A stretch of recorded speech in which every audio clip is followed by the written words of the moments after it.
আমি আমার জুনিয়রকে হেডম দেয়া কইছিলাম এই দোয়ানো যা খুশি তা খা, যা বিল হইব আমি দিয়ে দিব। আমি ভাবছিলাম কি আর খাইবো, 500-600 টাকাই খাইবো। তখন একটু আগে দোয়ানো বিল দিতে এখনই দোয়ানদারে কইতাছে আমার জুনিয়রেরা নাকি এনো 9,000 টাকা খাইয়া গেছে। যেই জায়গায় আমি 1 মাস চলি 6,000 টাকা দিয়া, এই জায়গায় এনো আমি 9,000 টাকা কই থেকে দিমু।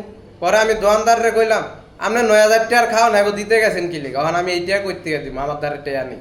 পরে দোয়ানদারে কয় এই কথা কইলে তো হইতো না, আপনি হেডম দেয়া কয়ে গেছেন যা খুশি তা খাইতে, এখন বেড়ারা যা খুশি তা খাইয়া 9,000 টাকা বিল উঠাইছে, 9,000 টাকা দেন। আমি দোয়ানদারে কই আমি বিল দিতে পারতাম না।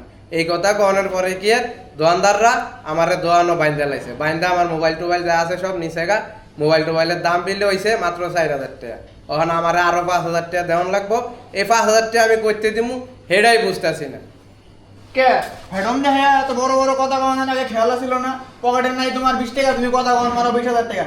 টাকা দিয়ে আর পরে দোকান থেকে বাইরে বেরিয়ে আর জীবন তোর দোকানের ভিতরে বাইনা রাখো, টাকা দিয়া পরে যাবি। আমার মোবাইল টোবাইল দিয়ে দেন। আবার ভাই মোবাইল টোবাইল, তুই আগে টাকা লয় বেটা, বেশি বড় কথা কইলে খবরই আছে একদম। गजब बेइज्जती है।